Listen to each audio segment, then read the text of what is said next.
How's it going, guys? My name is Zach with The Movie Castle, and today we're going to be taking a look at Bride of Re-Animator. This is from 1990, directed by Brian Yuzna, and stars Jeffrey Combs, Bruce Abbott, Fabiana and David Gale. Now, this is, of course, based on the serialized short story by H.P. Lovecraft and is a sequel to the Stuart Gordon film. And I have to say, boy, is the Stuart Gordon film a tough act to follow. It's one of my favorite horror movies and just full of such maniacal and crazy energy and great characters. It's really great that we were able to successfully bring this world back again. Brian Yuzna is a great choice if you have to replace Stuart Gordon. He was a producer on the first movie, so he's already familiar with this world, but he would also do things like the Dennis films and Society, Return of the Living Dead 3. He has some really great movies he directed,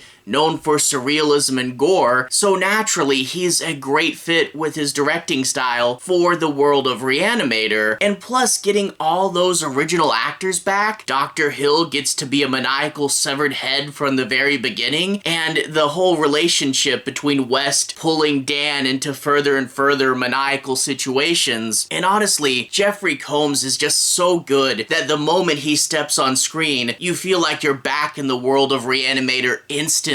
I mean, I swear, you could make a Re-Animator movie by just putting Jeffrey Combs in a black box theater and having him ad-lib for 90 minutes. It would be better than the weird Italian film easily. But we also have, in addition to the actors, the focus on gore and special effects in this movie. We have a whole army of special effects artists. I mean, The Walking Dead's Greg Nicotero and Screaming Mad George and a whole bunch of other people. Yeah, this movie is practical effects heavy, and they have some good moments. Obviously, from the title, the Bride of Re-Animator is a really great full makeup job that they have to do, as well as other things, like at one point Wes makes a doodle, a little thing of fingers with an eyeball that will crawl around as a stop motion puppet. And there's also other things in this film, like what exactly happens to David Gale. I won't spoil it, but his final form in here leads to this maniacal energy, and then when we get to the climax of this film, it is so crazy, so fun, and so over the top. So overall, Bride of Re-Animator is super solid. Now, I will say, obviously, I'm a much bigger fan of the first film, but I kind of view these films like Halloween 1 and Halloween 2, where Halloween 1 was a classic, but Halloween 2 is still really, really solid, and some people say they like it better. I'm obviously in the camp of part 1, and I will say there are some pacing issues in this one, and also, like, the new characters aren't near as good, but still, Bride of Re-Animator is a really good close second. And I'm so glad that we got another peek into this world and an absolutely crazy and maniacal sequel. I love that Yuzna was trying to match that insanity of the first one, and this is really fun. Again, a little more messy than the first time around. In the first one, the way it scaled was such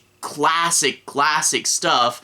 But still, this one's really good, and I definitely recommend it. Anyway, though, if you guys want to dig a little deeper, I want to talk about a few scenes and analyze a few plot points. So if you guys want to talk a little bit more, I'll be avoiding the end bits, so no major spoilers, but let's go ahead and dive in a little deeper. We open up in a war zone. Yeah, after the Miskatonic Medical School massacre, Dr. West and Dan are hiding out. They volunteered as doctors in a civil war, and that will be a good ethical thing to do, but also an excuse to get some body parts and do some experimenting. So I do love that, whole good but also maniacal motivation they have. And plus, they're hiding out after a massacre anyway. But they're doing all this stuff. The bombs are literally going off all around their medical tent, and they're eventually chased out and have to return back to Arkham. But all that being said, it's a great intense opening that kind of mirrors the intense opening of the first, but also though, is a scene from the original short story that wasn't used in the first movie. And I really like that, and you'll see that a few times throughout this movie. Basically, the original serialized short, because it was serialized, had lots of individual segments, and Gordon's Re-Animator was not a direct one-to-one adaptation, but would borrow several plot elements and zombies from the original short story and kind of reinterpret them. And one thing I absolutely love about Bride of Re-Animator is there are several leftover plot elements that Part 1 didn't use, like the war zone, that are brought over into Part 2, and that's a great way to keep using the source material. Really, really cool. Anyway, they go back to Arkham and they get a job at the hospital as doctors. And of course you get Dan finding this woman who's terminal, and he's doing his best to care for her. He couldn't save Megan, but maybe he can save her. And West is all focused on stealing body parts from cadavers. Again, that characterization, but also we're not in medical school, we're doctors now, so the plot does get that step up for the second movie. But that also is where we get the three main new characters. We get a police officer who's still investigating the medical school massacre, and he's finding that the body parts from that massacre are not decomposing. They're still there, and they're all in this big storage room, and they're like, huh, kind of weird, isn't it? And he's of course going to be going after West and Dan and trying to figure out what they're up to, so the law is kind of hot on their tail this time around. We also have this new doctor who, when he's looking through all the stuff, finds both the reagent, but also someone brings in Dr. Hill's head. And yeah, they actually say they found it at a carnival sideshow, which is exactly a mirror to an insult West threw at Dr. Hill in the first movie, so I'm guessing that he put it there. And also the way his head got squished, I guess maybe West reassembled it or something. Whatever. The head is back, and that new doctor is figuring out the reagent and will reanimate the head. But Dr. Hill has this ability to telepathically reach out to all the other zombies and get them organized, so he's not just a severed head, he is going to be the ringleader of a new zombie uprising against West. So we have the plot set in motion there, not just the leftover old creations. West is making a whole bunch of more stuff that can come back to get him. But we also have the reporter character who was in the war zone and somehow quite randomly just happened to wind up in Arkham, and she'll be a new love interest for Dan. And it's sort of this thing where I get what her character's purpose is. She represents the voice of returning to a normal life, abandoning all this science stuff and just saying, hey, settle down with this reporter, it's okay, move on. But it doesn't really ever feel like she has terribly much to do, and I do wish her character was more developed, because overall she's a fun enough character, but again, just doesn't have enough to do in the movie. We will get a fun chase sequence in the graveyard with her later, so that is something. But anyway, West and Dan are back in Arkham, the new characters are running around, but of course, Dan wants to leave, he wants to give it all up, but West found something amongst the massacre debris. Meg's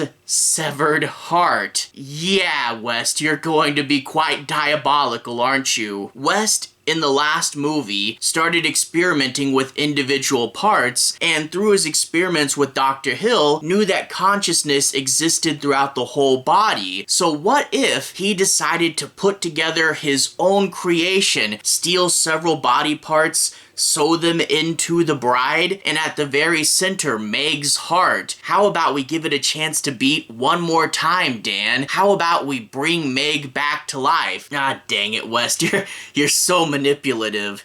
But building a creature is a fun thing to do. It's not only a great excuse for special effects work, but we also get to see the progress as all the pieces get added to the creature and they work on putting it together. And also a really great Frankenstein reference, both in the title, but also the original Lovecraft short story was a parody of Frankenstein, and the original movie paid very much homage to Hammer's version of Frankenstein. So why not do something a little bit more direct? So yeah, we're a more on-the-nose Frankenstein parody, and that does lead into that there is more humor in this movie. When Dr. West finds Hill's severed head, he uses the pun of saying, you're just a nobody, so gee West, we're being really campy here. But I do like, if you're going to be wild and crazy and you're going to try to keep that energy from the very beginning, having a focus on humor is a good idea. And the first one was very dark humor as well as just putting it more towards the forefront. And overall, as I said, we do build to that really crazy over-the-top finale,